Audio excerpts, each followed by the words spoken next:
আজকে আমি আসছি হায়দ্রাবাদি কাচ্চি যেটা একটু। তো গাইস আজকে আমি আসছি এখানের মধ্যে মাটন হায়দ্রাবাদি কাচ্চি যেটা ওইটা আমি খাইতে আসছি আজকে।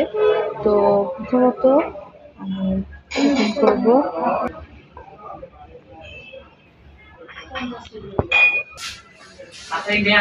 না আমার লাগবে অবশ্যই। এখানে তো মাটনের পিস আমরা দেখতেছি।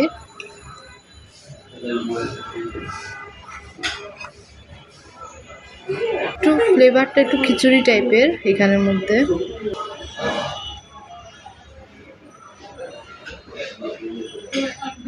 ধনেপাতা দিয়ে ভরানো, একটা ধনেপাতার ফ্লেভার আছে এখানের মধ্যে। আর সাথে আমি লেবু নিলাম। এই যে মাটনের পিস, এখানে দুটো বড় বড় মাটনের পিস আছে। আমরা আজকে জামাল হোটেলে আসছি মেনলি খাইতে। তো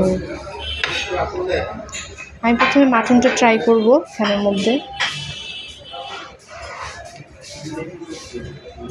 মাটনের পিসটা অনেকটাই সফট ছিল আর বড় ছিল এখানের মধ্যে,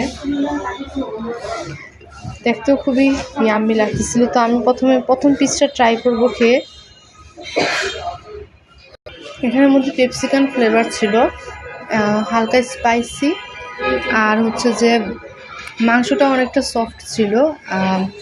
আমি 10 আউট অফ এখানে দিব 8 দিতে পারি।